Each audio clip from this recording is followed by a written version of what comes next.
Okay, thank you very much. Call this meeting to order at 6:31 p.m. Before beginning, I'm going to just read the same statement I read before that the town clerk suggested.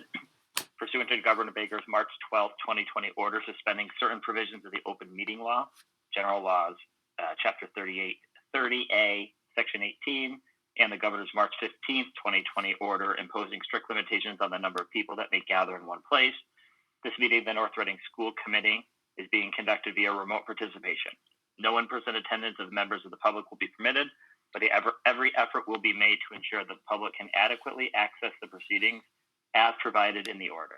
A reminder that persons who would like to listen to this meeting while in progress may do so by calling the number that you must have called to sign in already. And I will make sure that after any presentation or any topics, that if there are members of the public here, they have the opportunity to be heard as well. So thank you all for coming here today. I'm going to begin with any public input since I'm not really, well, actually, let me clarify first. I want to make sure for the record, we state that in this meeting right now, myself, Scott Buckley is here. We also have our Vice Chairman, Janine Imbriano. We also have committee members, Rich McGowan, Diana Boutwell, and Chris Papavasilio. We have our superintendent, Patrick Daly, and the assistant superintendent, Michael Connolly. So we are all here, as well as some other guests, but want to make sure that for the record, we state that we are all participating in this meeting, and all votes will be via a roll call so that everybody is clear on who voted what way. That's great. So let's begin with let's just begin with public input quickly, Patrick. And if there's anybody that has any matter that's not on the agenda, we will hear people. Like if anybody has any questions about anything that's on the agenda, we'll make sure the public has an opportunity to speak on that beforehand. But just wondering if any members of the public have anything that's not on the agenda to speak about. I'll just say I kind of received everyone in the room. I think I know everyone who's on the call. But if anyone does want to speak, *6 to unmute, and you can ask a question. Excellent, thank you. And I will, when we go around for the committee members after each topic, just to try to keep a little bit of order, I will call on everybody to make sure everybody has an opportunity to be heard, and that at the end, anybody that has follow-up comments or questions will be heard as well. So since there's no public input, let's move to the student report. We are very fortunate to have Bridget Grew, a member of the class of 2020, and the president of the Maskers. So if Bridget would like to give an update on the student report. Can you hear me okay? Yes. Excellent. Okay, well, thank you so much for having me. I'm excited to participate in this, very unique. So I'm just going to talk briefly about the unique opportunities that the school closure has offered to both teachers and students. Certainly distance learning is a little unique, but I think both teachers and students alike are really making the best of it and allowing it to kind of expand into outside of curriculum topics. And personally, I'm really enjoying the different opportunities that are being presented to me. So to talk about it a little bit specifically, mostly through Google Classroom and sometimes through email communication from teachers, which thankfully we had set up in all of our classes already. Teachers are able to share a variety of resources that are unique to them. And I think, for me at least, one of the best parts of the teachers in North Reading, and teachers in general really, is like the unique passion they have for their subject and how much they work to educate themselves on it and how much it's changing outside of school. And so it's been really wonderful to be able to see like that unique passion that each teacher has, and they've been able to share it with all of the students. Obviously the curriculum is there for a reason, but sometimes it's easy to get kind of pigeonholed into that and forget that there's so much to learn that's happening every day. And so it's been really exciting to learn from teachers in a totally unique and different way and to kind of tackle something new together, which is very unusual. So some of the things that are being offered right now is a continuation of learning. Mr. Osting, we know from the whole year that he really loves podcasts, and he's been able to share some of those that are more AP government based. whereas usually that doesn't necessarily fall into the AP curriculum. So it's been really enjoyable to listen to ones that he's curated for us. Mr. Kane, who I have for philosophy, has shared a variety of philosophical and ethical articles related to current events, which have been really interesting to read, and also to be able to apply what we learned earlier in the year about different facets of ethics and to be able to apply them to what's happening now. Ms. Jolibear recommended various genetic documentaries, some she included in Google Classroom and some that were already available online. So it's been really interesting to get to watch those and kind of see how they relay into everyday life. And then Mr. Putnam has offered some of his favorite pieces of literature that are outside of the AP suggested readings, but that he really enjoys, and I've been able to read a few of them, and I've really enjoyed them. And so overall, it's been a very unique time, and I think the thing I'm taking away the most is just how much teachers care about us as people, and not just as students in their class. And you can see just outside of the classroom how genuine their concern for you is, and it's really lovely. And obviously a challenging situation that's outside of everyone's control, but I can't give enough credit to the teachers and the entire administration who are just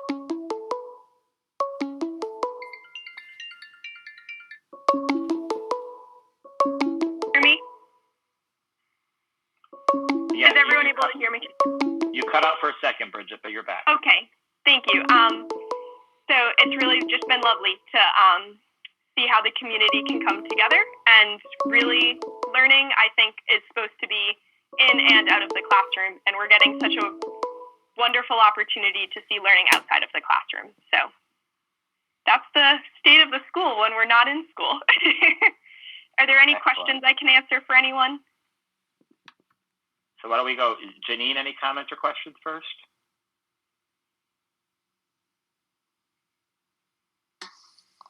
Yeah, I was actually very interested to see how the education would still continue in North Reading. I know the superintendent had put out a lot of different avenues to continue with the varying degrees of the grades and whatnot. So it's great to hear that the teachers as well have, jumped on board or whatnot and have given avenues for continued education. So it's really nice to hear, and so just thank you for that. Thank you. Diana, anything? No, I just second the fact that it's nice to hear positive feedback. It's challenging for everyone, students, parents, educators, I'm sure, but it's great to hear the positive perspective. So thank you. Thank you. Chris, anything? Sure. First, I'll echo what you just said. I think it's clear from your feedback. Thanks for giving it. Absolutely. Rich, anything?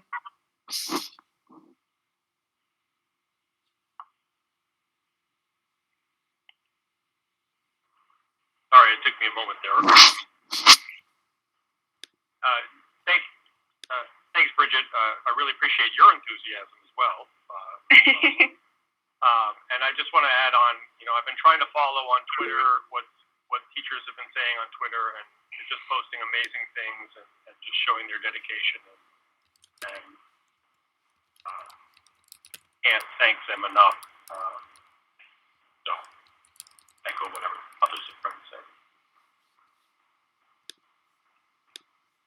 Thank you. And so, Bridget, I have a couple comments and questions. Absolutely. And then Chris has another comment too. A couple quick things. First of all, how has this impacted college applications and acceptances? Has it at all? Well, I'm very lucky that I already knew where I was going. I don't think it's necessarily impacted any seniors as far as applications. Most of those were in. I think it's affected their ability to go to Accepted Students Day, where for a lot of students, they hadn't decided on their specific school and maybe were between a few and wanted to actually see the school. they're not able to do that. So I know a lot of colleges and universities are offering online tours that they wouldn't usually offer, and so that's kind of augmenting the accepted students days, and so hopefully that will help. Where are you going to be going? I'm going to Carnegie Mellon in Pittsburgh. Impressive. Congratulations. Thank you very much. Thank you. And then my only other question was, outside of the education, has there been any social aspects? Is there any groups getting together just so that, people can get together while distancing? Any Zooms for the senior class or things like that? So we have a senior class group chat where a lot of people have been just checking in. There have been a few Zooms related to a specific class, either with or without the teacher. And I don't know, I'm very lucky. All of my classes this year are just immensely enjoyable. And so to be able to continue that with both the social aspect and the learning aspect has been lovely. So a few Zooms, and I'm a big fan of Zoom. It works really, really well. So highly recommend. Okay, excellent. And Chris said that I covered his comments. So Bridget, we appreciate it. You are more than welcome to stay and listen and comment on anything you like, but at the end of the day, you are excused if you would like to be. Thank you. Well, I'll leave you to it, and I hope you all stay well and healthy and are doing okay. Great. Bridget, I just wanted to say a couple of quick words. Thank you so much for joining us. And, of course, I think we all feel for seniors, and I'm hearing from a few seniors just how different it is. And it's an emotional year anyway, and I think it's just not what anyone expected or planned. But I love to hear that you're, I like to use the expression making lemonade. You guys are making the best of it. Everything I hear is you're doing great things, and there will be great things, and it'll be a little different, but you're going to have great memories and great celebrations, and you guys will always have stories to tell. So absolutely, keep it up. Absolutely. Keep up the great work. Thank you so much. All right, have a wonderful night, everyone. Thank you. Thank you. Thank you, Bridget. Okay, moving on to new business. So the first item on the agenda is just an update on the coronavirus and the North Reading Public Schools response. Turn it over to Dr. Daly. Great. Thank you so much. I will just, I want to thank a lot of people for today. I thought we had a very productive day today. Carrie Verdonk, our science leader at the high school, and our nurses, our nurse leader, Colleen Reska, and all of our nurses, and many other teachers chimed in with information about supplies, PPE, and gloves, masks, some other face shields and things, just different items we had in the school that we were able to donate to those that are in sort of dire need of these items. And so we called our local police and fire folks and worked with the town and the chiefs to coordinate an effort today. And we had we were able to get some of that, those supplies off, which I thought was just a great thing for today. We also, I put out a survey a few days ago to get a sense of folks in town that had students in the building that maybe had some needs for devices at home. Sometimes, there's one computer shared for the whole family, and parents are using it for work now, and kids are having difficulty trying to do some online learning.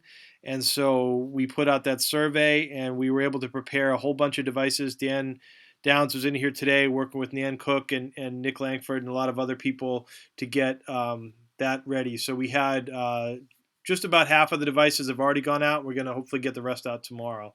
So that was very productive today as well. We've had a lot of virtual meetings. I think everyone is now proficient in Zoom and Hangouts and all that.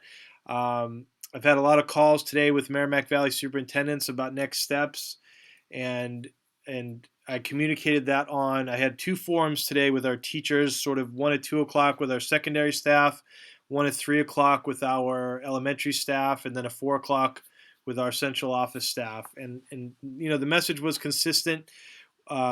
Peter Kane, our NREA president, was on both calls with the teachers, and it was really nice to be able to deliver a unified message. We've really been working through this together, and every step of the way, there's lots of questions that have come up as far as human resources and what teaching and learning looks like, and we continue to work closely together on that, and I think it's been very productive.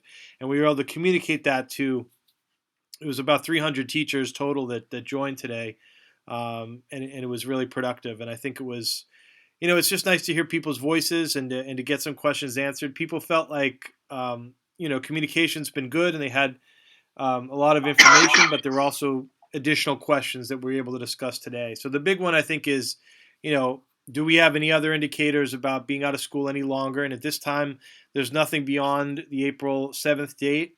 But there are some, indicators that, we should be thinking about what it would look like if we were to be closed any longer. And so we're starting to plant some of those seeds and think about what teaching and learning could look like if we have an extended closure. And I was able to really answer the question that I clarified for parents and everyone in the community the other day as well. The reasons why we're not just switching, calling these school days and moving completely to, online learning, just like it was a school day. And, the reason for that, just so everyone's clear, it's really an equity question. It's about, access for students, in this district, but also across the Commonwealth. We want to have as much equity as possible, and we don't want just some districts that have the broadband capabilities and the technology capabilities to move way ahead of those. There are districts in the parts of the state that don't have those capabilities. The other piece is with special education, with equity, and we always want to be careful when we talk about either of these situations that we're not, we're not looking to blame anyone or to talk about it in that sense that any population is challenging us in that way. But it is important to recognize that every single student deserves access to education when there is a school day, and some of those situations and circumstances are very challenging when you try to move it virtual or online. Now, that being said, I don't think any of the laws or regulations or guidance we've ever followed took into account a closure of this type, of this length, possible length, especially. I mean, we've only been out 7 days now, and I think this is something we've all worked with before, but I think these are new circumstances. So we're starting to see some information from the government where we might be getting more guidance about, moving to some kind of instruction rather than no instruction. And so there might be some changes, and we're making some preparations for that, which I think is very important to do.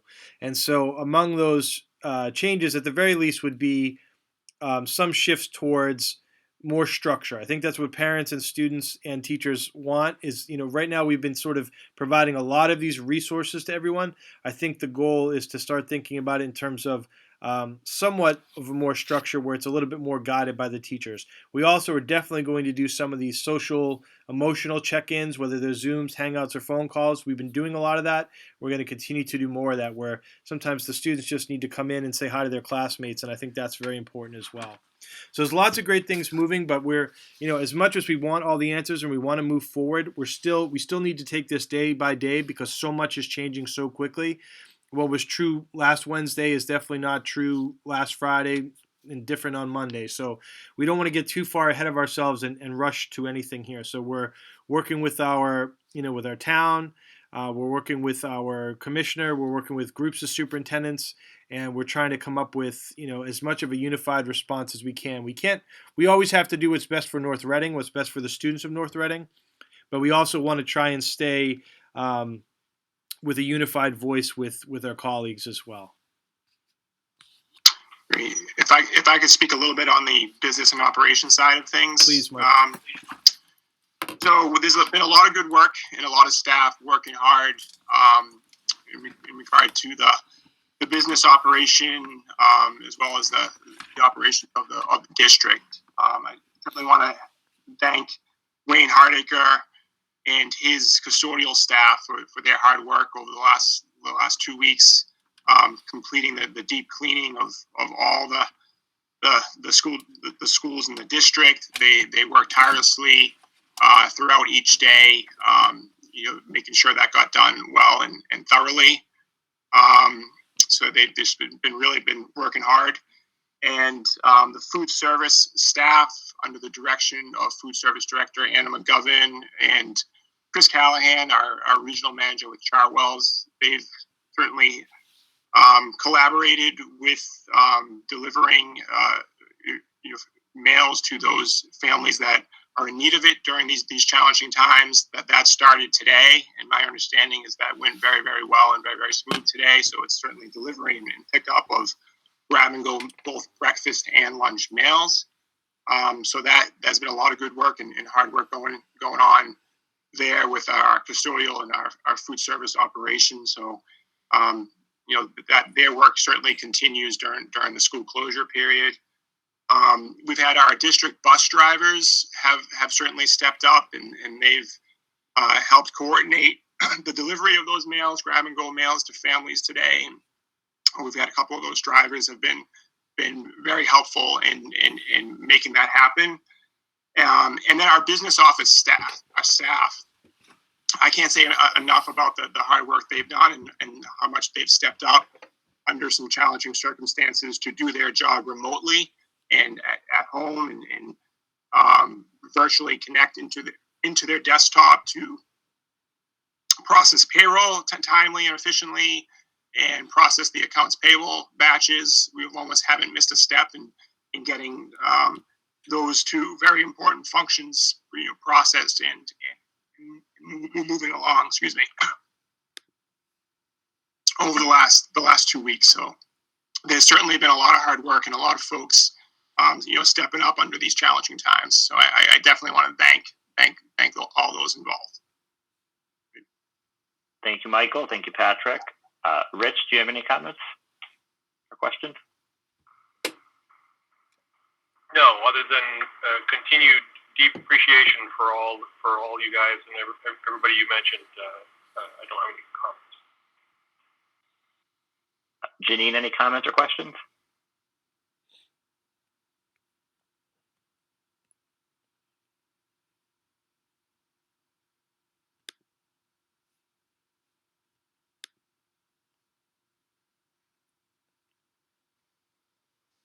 Sorry, having a problem with my phone. Anyway, no, just the same as Rich. Just to echo the hard work. Thanks for the hard work and everything that all of the administration and staff has been doing for North Reading. Chris, any comments or questions? If this microphone works, I'll just agree. From the students and from my perspective, it sounds like you guys are doing an amazing job with an impossible set of circumstances. So thank you. Diana, last but not least.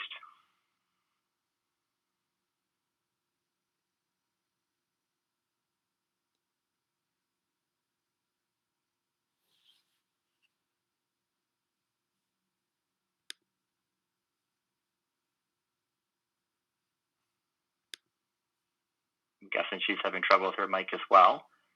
So are there any members of the public who have any comments or questions? And then I'll do my final thoughts as well.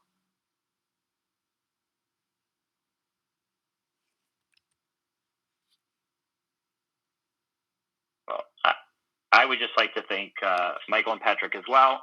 I had a bunch of questions and I think almost all of them were answered on there. I like hearing that if it does continue that we will potentially have a little more structured learning. I think that's something that I've heard from a number of parents as well. Also, I've heard about the socialization aspect of it. My only two questions would be, first, you mentioned the Chromebooks being sent home. Depending on the need, based on the survey that is being filled out, do you think we'll be able to meet whatever that need is, Dr. Daly? I do. I think, we've had a good return rate. We've got about 99% of the students or the families who wrote back in said they had no issues with internet connectivity. So I've reached out to those families that indicated there was an issue, and I said I give them all the resources because there's so many resources right now to get things for free, and so I've reached out to them as well. There was about about 2% wrote back and said they had some Chromebook or device requests, and so we've been able to meet the need there for everyone, not necessarily one-to-one, but if we had more than two students in the family, we gave at least two devices. So sometimes siblings might share. I'm looking at the number of households. I think we have about 2,400 students, and I think Nicole Orlando helped me see about 1,600 households. And so we've had more than 50% of those folks have taken the survey, and so I encourage everyone to take that survey if they haven't yet, to give me more information. But I'm fairly confident that we can meet the need if we have to. But we did it. It was pretty efficient today, and if more folks have a need, they can certainly let us know, and we will try to meet that need. So. Thank you very much. And the only other comment or question would just be, with looking at special education needs, I don't know what the answer is. I think every student is specifically has his or her own specific needs. But I guess the comment would just be, I hope that if it does continue, that we can try as best we can to maybe meet some of those needs. And I don't know what that takes the form of, but I know a lot of the teachers are doing really well at that, and I don't know. I mean, we're not going to be able to accommodate for everybody, but I just hope that we, to the extent that we can make any accommodations, that make sure that those are made as well, so that this time can be used by all students even if they're not school days. Absolutely. My team has done an amazing job. My administrative team, we've met. I have Chris Molly up here handing out Chromebooks today. Like I said, Dan Downs was here. Others have helped me go through the buildings. Cynthia Conant's been doing a phenomenal job, along with David Cook and Gina Sacco, working with their teams. They're talking now about not only just brainstorming what additional services, given this situation, what additional services students might need, and additional supports that their families might need in these circumstances. And so they're getting together and looking case by case at students to try to figure out how we can support these students and as well.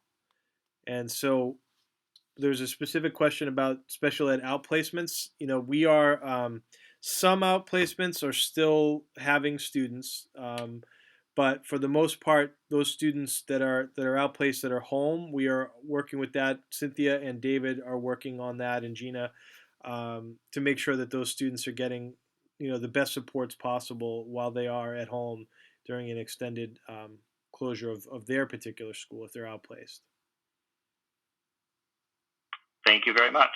And Diana has joined again and also said thank you. One more time, if there is anybody from the public that did want to have any questions or comments, I want to open that up. They can hit *6. I just wanted to add a little bit, if I could, to Dr. Daly's comments about the special education outplacements. So I have been in some conversations with our collaboratives, SEAM Collaborative, North Shore, and some of the private days as well. So this continues to be a conversation amongst school finance folks on various state conference calls. And I do know that certainly the collaboratives and the private days, they continue to try to do what they can to those children that are in private day placements, to keep the educational process going. So they're working with, and they're continuing to compensate their staff to ensure that there's a level of education and support that is there to those children and those families, certainly. Okay, thank you very much. Okay, if there's no more comments, then we will move on. There's no action needed on this. The next thing on the agenda is the annual town meeting warrant articles. Dr. Daly, you want to speak about this, or Michael? I might hand it to Michael for this particular. Great. So I wanted to follow up at the last meeting on March 9th. We had approved a town meeting warrant article, which was essentially to create a revolving account to accept the potential for solar lease payments should we, in fact, through the RFP process, contract with the solar developer to take in lease payments. And there was understanding at that time that it was appropriate to create a revolving account to do so. And there was a caveat to that vote that took place at the March 9th meeting that, this was all pending the approval of town council. And I had yet to hear back from town council. Well, about a day or two later, following that meeting, town council did get back to me, and I believe in what's being proposed in the packet this evening is actually quite a bit different than what was voted at the March 9th meeting. So I do think it warrants discussion this evening and perhaps a re-vote take place. I will say Michael Gilberto was very involved with town council, so he certainly knows and has reviewed these articles. So it's my understanding that should there be something a little bit different that takes place than the warrant article that we approved on the March 9th meeting, it's not going to be too much of an issue that we're like a week past the deadline at this point for formal approval. But the town council is essentially saying that the creation of the revolving account, he doesn't believe needs town meeting approval. He believes that the school committee, has the right to go ahead and do that through the town. But what he is actually advising is that first article, which essentially allows for sort of the transfer of a piece of property by the school committee for a different purpose than what it was intended for. But as you know, we are potentially looking to use the school roof as in the potential for a ground array area on the middle school, high school property. That is for a little bit of a different purpose than the educational area. So he's advising that first article be approved at town meeting should we want to move forward with this. And it essentially means it would certainly transfer the property at the middle school and the high school to the school committee, both for school purposes and also for the purposes of leasing space for solar installation. So he thinks it covers the school committee based on the use of the school building and the school ground area, which we could potentially want to contract in a lease payment with a solar developer. So that was the first proposed article change. Are there any questions on that before I move on? So, Michael, I have a couple questions quick, and then we can see if anybody else does as well. The first one, just to clarify, so even though we took a vote before, you don't think there's any issues with deadlines if we revote tonight? Well, I don't just because Michael Gilberto has been very much involved in this from the March 9th meeting onward with town council, helping look at these articles. So he's aware that the town council has drafted and changed the original article, somewhat. So I think we're more so looking at this as a revision of that first article that was approved and submitted, based on what town council has recommended here. And then my only specific question on the first one is whether or not some of the and should be and or. I just don't want it to read that we have an obligation to do any of those things if we decide that they're not worthwhile in the end. And I don't know what other people's thoughts are on that one, but when I was reading and it says that we it almost makes it an obligation for school-related purpose and to lease the rooftop space and grant easements. I just want to make sure that we have the option to do that. And I don't know, do other people have comments? Why don't we just go? Rich, do you have any comments or questions?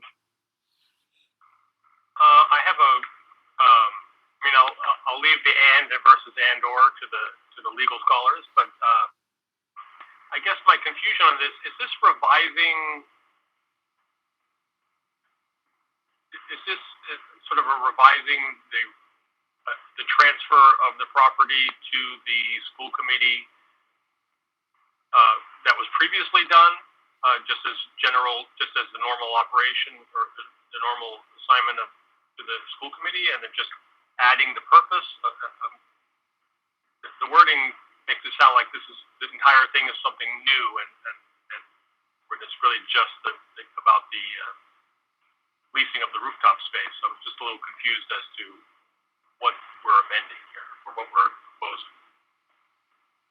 So I think what town council is saying is I'll actually state, from his rationale from his email is that he seems to be feeling that in the better side of caution to have a transfer vote for the purpose of it, for this purpose, especially since the open land area used for such installations could be thus said to no longer be available for school-related purposes, which I understand is the purpose for which the property is now held by the school committee.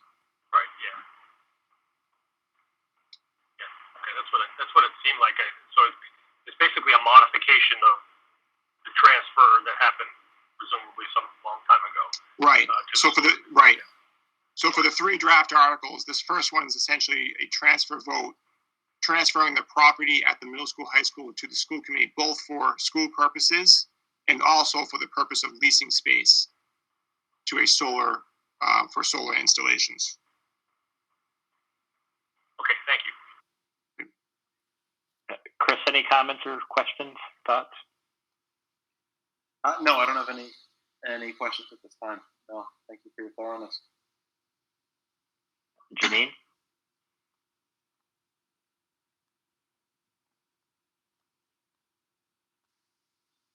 No, I don't have any questions. Thank you. Diana?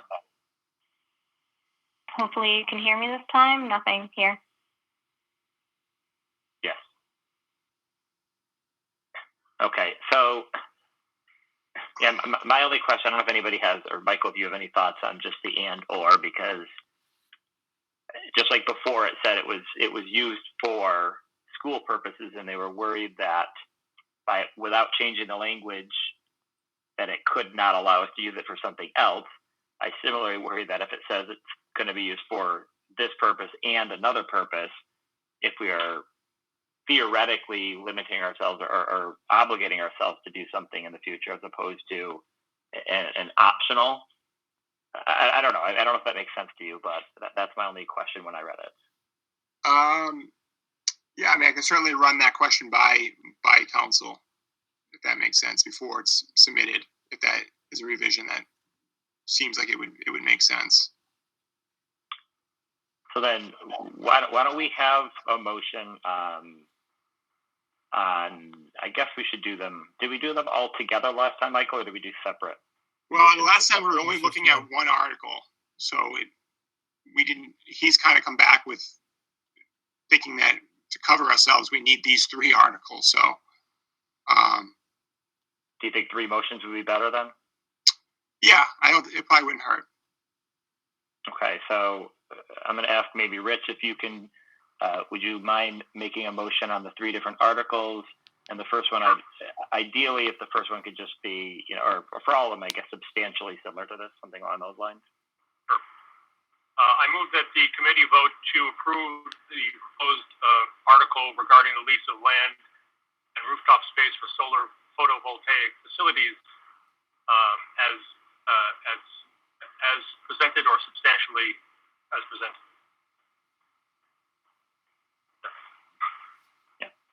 Can I have a second? You have a second. Okay, Janine, you get all of them now. Okay, so any further discussion? Okay, Rich? Aye. Janine? Aye. Chris? Aye. Diana? Aye. And I'm an aye as well, so it passes 5-0. Rich, can I have the next motion? I move that the committee vote to approve the warrant article regarding electricity supply on-bill credit purchase agreements as essentially submitted. Second. Any discussion? Okay, Rich? Aye. Janine? Aye. Chris? Aye. Diana? Aye. I'm an aye as well. Passes 5-0. Thank you. Next, Rich.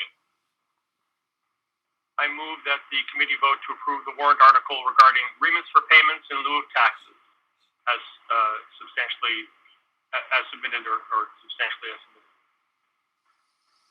Second. Any discussion? Okay, so for vote, Rich? Aye. Janine? Aye. Chris? Aye. Diana? Aye. I'm an aye as well. Passes 5-0. Unanimous. Thank you. Great. And then if I could just offer a brief update on where this stands, similarly to how I presented at the last meeting. So we did delay the opening and the availability of the RFP document. It is completed, but given the school closure, it was going to be significantly challenging to try to operate site visits and pre-bid meetings and walkthroughs with potential developers during the closure period. So we have notified all potential bidders that this has been put on hold, further delayed for further notice. At the moment, we've redone the RFP for dates that would all happen after April 7th.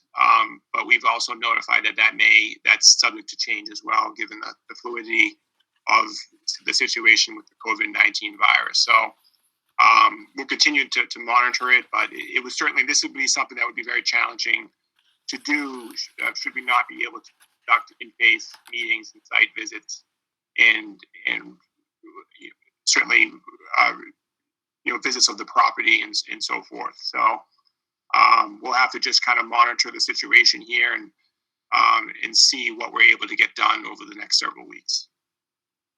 Are there any questions on that? Thank you very much, Michael. Okay, so moving on.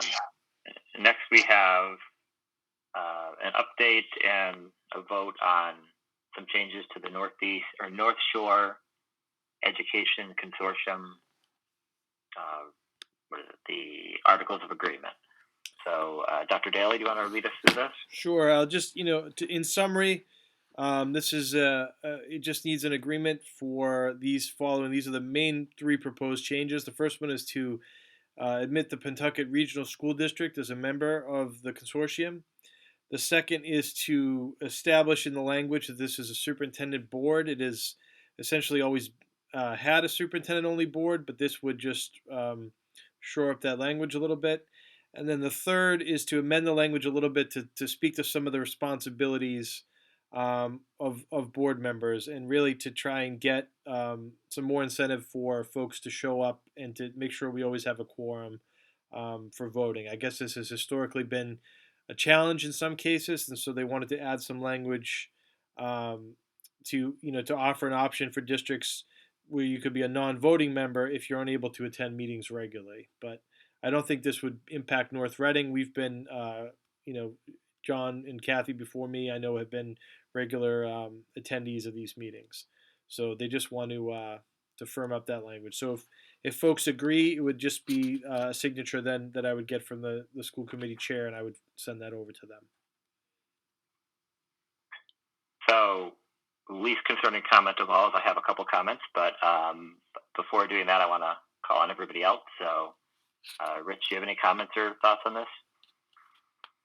No, I do not. Chris? No, thank you. Diana? None here. Janine? No, Patrick answered the only question I would have asked. So the only two comments that I had was a very technical one. On page 19, there's an extra Ben, B-E-E-N. So just point that out to them, I think. Okay. And then the only other question was, and I don't think it's a huge issue, but I understand what they're trying to do, but essentially they're taking away the voting rights of a school if the superintendent can't make a certain number of meetings. And I'm not worried about North Reading, so I think it's fine to move forward with it, but I'm a little bit concerned about that, especially since we don't really know about it much. Like, there was a provision that allows, after giving 30 days notice to the superintendent, there is notice to the school committee chair as well, I believe. So I guess that sort of makes up for it, but it just seems a little bit unfair to take away the voting rights of a member district. Seems a little bit over the top if somebody can't make a certain number of meetings. But with that being said, it's just my thoughts. I'd still be in favor of it overall with the amended ban. Thank you. I can pass that on. I know that that's one of the concerns with adding new districts is now you're creating, a different number that's required for quorum. And so they want to try and make sure that those districts that are fully active participants that are continuously showing up will make the quorum. and I think that's the purpose. And I think we'll be okay, but I will pass those thoughts on for sure. Okay, so I guess we should just do a vote to approve the amended changes. So, Chris, would you like to make a vote or make a motion? Sure. Yeah. I move that we adopt the what we call it change of The amended changes to the amended NEC articles of agreement. I vote that I move that we vote to approve the amended changes to the NEC article. Can I have a second? I'll second. Okay. So, any more discussion? Chris? Aye. Rich? Aye. Diana? Aye. Janine? Welcome, Pentucket. Aye. And I'm an aye as well, so it passes 5-0. Thank you. Okay, moving on. We have an update on the Student Opportunity Act. Dr. Daly? Thank you. So this is, if you recall, we've discussed this a few times, but this is the proposal that would be going forth to the Department of Education. It's actually an online form that they've created. It was originally intended for submission by April 1st, and so I had it on this agenda. I was able to get a draft of this done with Michael helping me with this as well. They because of the situation, they have extended it a little bit, but I figured it was still prudent to get it on the agenda now. So, as I mentioned to you before, we are not seeing any additional funds, but we do still have to complete this form, and so we are focusing on the kindergarten equity that we discussed. And so, we've identified it's sort of broken into these different commitments. One is this commitment to focus on, all the categories I felt were important, but I'm going to say students with disabilities and high needs are the two areas we're going to focus on the most. If we have to choose an area to focus, just because traditionally those students need that attention, and we just have the greatest number of students in those categories. Commitment 2 is about the evidence programs we're going to use, and we're going to look at that equity-based with kindergarten. So for the budget piece, the number that we hit was the 69,600, which is the held harmless number. And so we're looking at our classroom and specialist teachers, teachers and paraprofessionals, and also some professional development. As I indicated here, I reminded the state that we are not receiving additional funds, but I hope that there are some matching funds possibly available that we could use to further reduce the tuitions, which could further promote equity. Our third commitment is that we will measure success. So again, we're going to look at standard success matrix, including MCAS growth scores, and then also some parent and survey data and enrollment data that we would look at. Over time, we would hopefully see, as we remove some of these barriers, that we do have some changes in enrollment as equity is promoted. And then the fourth commitment is that we are working with our schools and families to make sure that they are involved in this decision moving forward. And then we're certifying that I have met with several groups. As I mentioned here, I've met with our union presidents, and I've met with our parent advisory council, which involves all of the associations and organizations in the district, and shared this idea with them, and everyone was sort of unanimous that this was a good idea.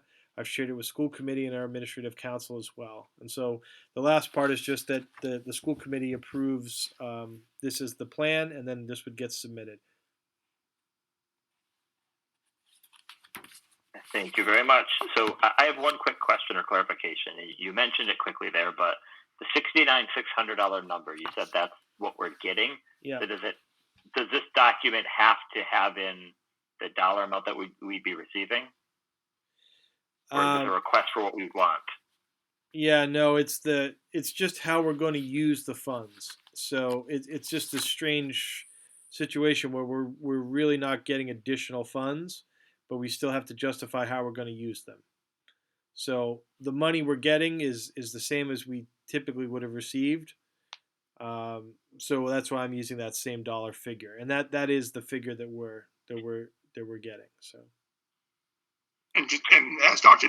Daly noted, so that is our Chapter 70 increase, which is the $30 per pupil. So that is the minimum increase that any district would be receiving is at $30 times their foundation enrollment, and that's typically been the amount North Reading receives on an ongoing basis. So it's not like we're benefiting any additionally right now from the Student Opportunities Act, given our current situation with the Chapter 78 formula, but we do have to, as Dr. Daly said, kind of go through the process and identify now where we'd spend the additional funds. Okay, well, thank you both for putting it together. And as we've discussed in previous meetings, I think these are valid goals, especially to try to, get rid of that equity gap. I don't know if anybody else has any comments. Janine? No, I'm all set. Just thanks for the hard work that you guys do for not getting much back in return. Diane, any questions or thoughts? None here. Thank you. Chris? Yes, Dr. Daly, just a quick question for you. You'd mentioned just a minute ago, and you brought it up a while ago as well, that you have an optimism that we may be able to get assistance from from a potential grant to ease our transition towards a lower cost kindergarten or ultimately a free full day kindergarten. If I remember correctly, when you first brought this up, the idea was that the state's trying to encourage, or this grant trying to encourage pre-K access, and since we're working towards full access for full day kindergarten, you're hoping that would maybe be an avenue. Am I remembering correctly? correct. Yeah, I've asked that question every step of the way. They've said absolutely. If you don't have equity already in kindergarten, then you can adapt the goal for pre-kindergarten to be for kindergarten. It's what they've said is that there are some matching funds available if you use one of their priority goals. Now, when we actually get to that point, they usually rank and sort based upon need, and very often we don't qualify. But I will do everything in my power to apply for those matching funds, because an additional 70,000 would be helpful to start chipping away at that that Sure. tuition. So every little bit helps, and we're going to continue to push for that. So Okay, I just wanted to kind of check in about that. Thank you very much. thank you. Thank you, Chris. Rich, any comments? I could say that Chris asked my question, but that wouldn't be true. So I'll just say no. No other comment. Okay, so Chris, I set you up the last time, so I'm gonna help you here. Chris, can I have a motion to approve the district plan for the Student Opportunity Act? Yes, I make a motion to approve the district plan for the Student Opportunity Act. I'll second. Okay. For any discussion? Chris, how do you vote? Aye. Rich? Aye. Janine? Aye. Diana? Aye. And I'm also an aye, so the motion passes 5-0 unanimous. Thank you, everyone. Okay, moving on. We have minutes for first the March 2nd, 2020 executive session. And so perhaps, Janine, would you mind making a motion for this and seeing if there's anything that you noticed that was off?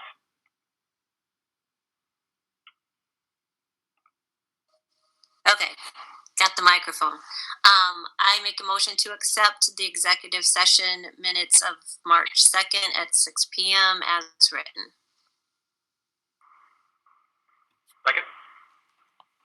Okay, the only discussion I have at all, and this is my memory, did we actually vote on the contracts? Oh no, we couldn't vote on the contract. Or did we vote on the contracts in executive session to approve? And then I know we'll have to bring them before the school committee for final approval, but I don't remember if we take a vote informally or not.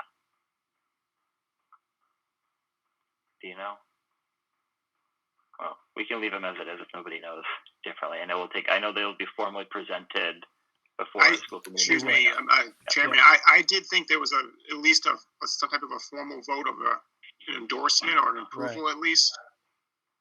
Is my Right. recollection?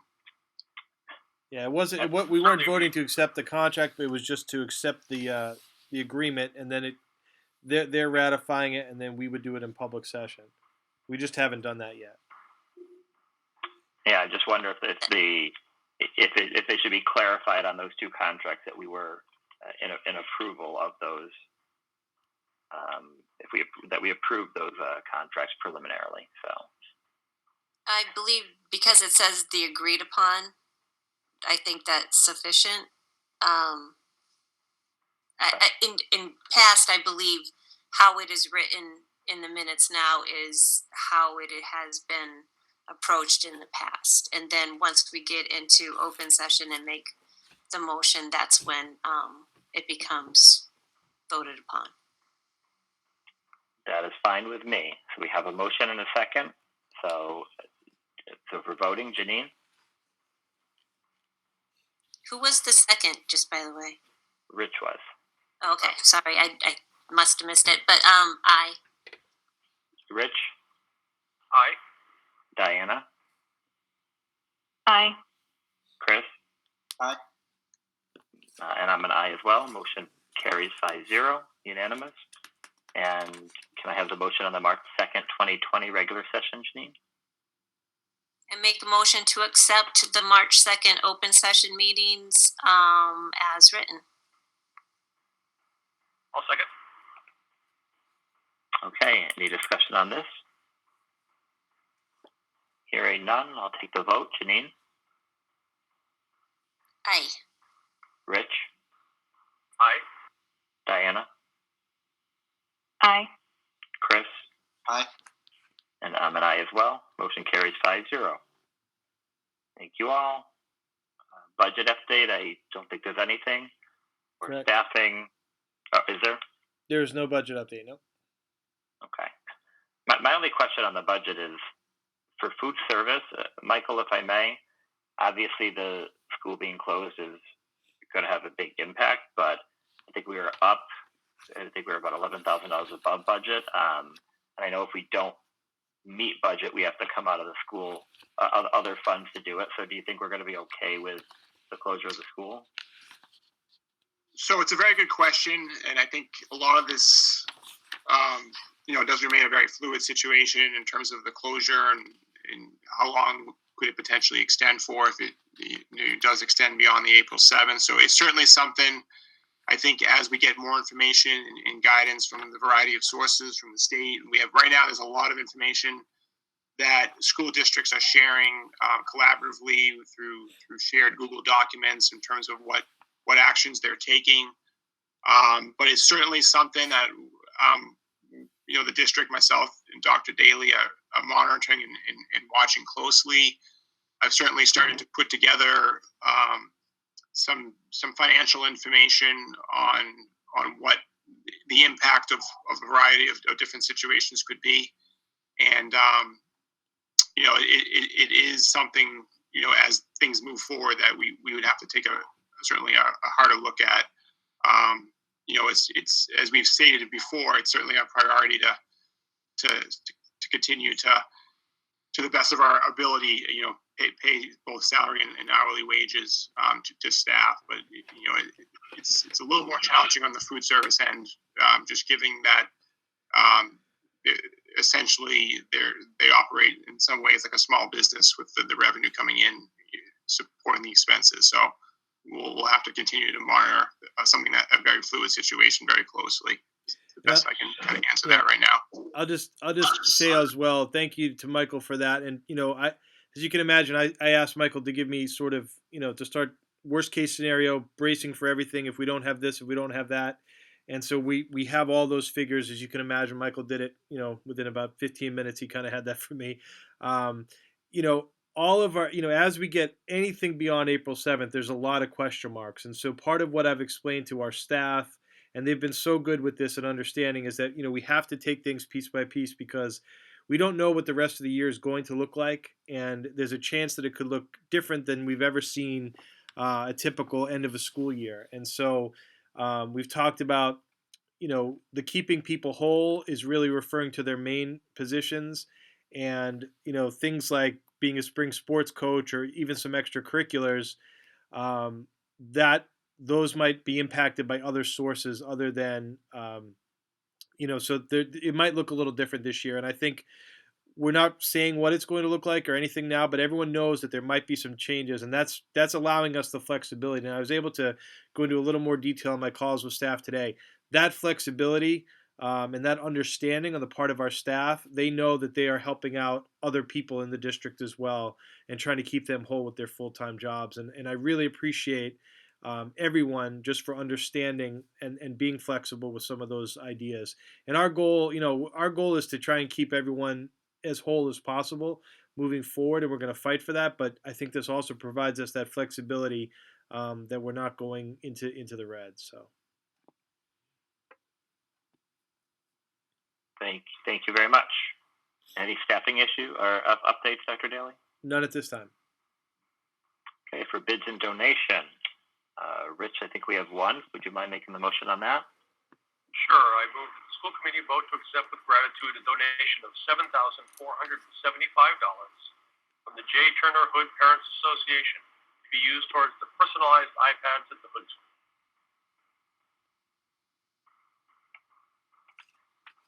Can I have a second? I'll second that, being from the Hood. Janine, any discussion? So for a vote, Rich? Aye. Janine? Aye. Diana? Aye. Chris? Aye. I'm an aye as well. Passes 5-0. Unanimous. Thank you very much. Okay, moving on to subcommittee. And I'll do it says there's no update. The only thought is possibly if Michael could give us an update on the budget subcommittee meeting that's coming up. And specifically, I think we had talked the last time about possibly sending some of those requests out to other committee members. Is that something that is possible as well, Michael? Hi, Chairman Buckley. Yeah, so the quick update is we have scheduled the presentation with the finalists, LED lighting companies, for Monday, a week from today, the first being at, I believe, 3 p.m. in the afternoon, 3 to 3:45, the second being at 4 o'clock in the afternoon as a budget subcommittee meeting. There's going to be other folks joining us as part of the selection committee. I can certainly share out the proposals that have been received electronically to the full committee. I am waiting on the presentations. So each finalist firm has until Friday, the close of business on Friday, to send me their presentation. And I gave the same parameters to each firm on what their 30-minute presentation should cover. It's 5 main bullets that they should cover in their presentation. So I was going to wait until I got the PowerPoint presentation and then send everything all at once, which would be by the close of business on Friday, if that works. Perfect. Thank you very much. Okay, moving on. Administrative report. Scott, Sure. if you don't mind, Go ahead, Janine. just with the subcommittee things, I know we have FinCon coming up. Has there been any update? Is it going to be virtual? Is it postponed? We're not sure. I have asked whether, most meetings have all been postponed or canceled. I'm not sure about the financial planning team. I have put that question out there. As you can imagine, everyone's very distracted, and so I don't have an answer yet. But we did have one scheduled for, I believe, this Friday morning. And so, I will check in on that again. But at this time, it's not definitive whether that's going to be held. We did have the CIPC meeting virtual, so I'm assuming finance planning will probably follow soon behind. Okay, thank you very much. Okay, so let's move on. Administrative report, Dr. Daly. Excellent. Now, I just had some great news and I wanted to share, and it's very happy to share some normal great news. So Whitney Cleary, one of our teachers at the Hood School, for the second time now, has been nominated as a semifinalist for Massachusetts Teacher of the Year. And I just think it's a wonderful honor. She's a fantastic teacher. She's a fantastic leader. I know John Bernard was involved in this recommendation, but Glenn McKay put her forward, put a lot of time and effort into her principal recommending her. I was able to be involved. I work with Whitney as a curriculum leader in my role as assistant superintendent. I've been able to visit her classrooms and see the amazing things she does as a teacher and as a leader, and it's well deserved.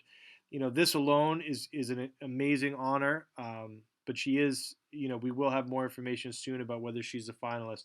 I had to take a few steps to kind of allow her to have some access to some presentations and attending some events if she were to be a finalist. And of course, I would allow her to miss the time because when someone has those talents, it's really worth celebrating and sharing. So I just thought that the committee would like to be informed of this great achievement. Excellent. And I think we all know her because she always presents at the Hood. Absolutely. Whenever we're at the Hood. Janine? Patrick, did you say that was her second time being nominated? I believe she was a semifinalist also last year, yes. Well deserved. She is awesome. Okay. I think the whole committee is exceptionally proud of the achievement of Ms. Cleary. So thank you very much. Great. I just wanted to note that we received word that the Digital Literacy and Computer Science grant, Dr. Downs worked very hard on this with Mr. Connolly and myself also. We got a grant for $13,440, and you have the award letter there. And this is going to help us move forward with some of our digital literacy, computer science, professional development for staff, and to help us design some of these courses. So a lot of the courses that we're working on at the middle school and high school, that we're preparing the students for these futures in digital literacy and computer science that really don't exist now. And so there's a lot of learning that we have to do as a staff in order to advance and to move forward. And so this grant will certainly allow us to move forward in that respect, to broaden and deepen our knowledge of our staff, and then to build some real courses that are going to prepare our students for what's ahead. So we're very excited about that. Thank you very much, and then, congratulations. Thank you to Dr. Downs. Absolutely. And then my last note, I just wanted to make sure I communicated here. I know this isn't what you intended, Scott, when you said that it might be difficult reaching some of my goals in a short period of time. I don't think you could have predicted all this. I'm very confident that I'm still on pace for all my goals, but one that's a little different with my entry plan. At this time, I would have been sending out surveys to parents about what they want from a district and all this, and I just think all that's going on has put that completely on the back burner. I think it would be the wrong tone right now, and I think the message, the communication that I want to send out now is about what's going on now. I want to be very careful about what I'm communicating and the emergency nature of what I'm communicating. So I am tabling that piece of it, which is my entry plan data collection, and I just wanted to let the committee know that that's a decision I made, and I hope that that's understandable at this time. I still feel like I'm going to have plenty of data to bring in and to share, and my plan will certainly be informed by all that's going on now and all that's going to happen. I mean, I think much like our seniors, like Bridget spoke to, our teachers, everyone is embracing this challenge. And I think, we were even talking today about professional development, and a lot of teachers are realizing if they're not ready to teach online, that they want to learn, because not just for a situation like this, but even just to deliver instruction in a more personalized way, to use some kind of blended approach every day. I think a lot of us in this room have done more Zooms and Google meetings than you've ever done, but you can see that you can be effective, and you can, there are positives. So I think there's a lot of positives to come out of this, and I think all of that's happening now is also going to be in my entry plan as we talk about what the future of teaching and learning and the future of education in North Reading is. But I just hope to get your understanding that I'm not going to be sending out like a survey now asking people what they want to see out of the committee, because I think the public has a lot going on right now. So I think it's fair to say that you're excused, and if we were going to try to give any challenge to a new superintendent, I think this is about as tough as a challenge as anyone could have envisioned. So you've been doing a great job with it, and certainly understand postponing parts of that. Thank you. I echo Scott's comments. Okay. So for future business, this is the last thing we have, and I do have a question or two here, probably for Michael Connolly. So we were planning on having the budget workshop on April 1st. I talked to Dr. Daly today about that. I personally would still like to have that. I think it would give us an opportunity to have another update on the coronavirus and at least be able to go through our basic questions on what the budget is. But then beyond that, I know there's been a lot of discussion about budgets being pushed back because no one's been able to meet and there's so many challenges going on.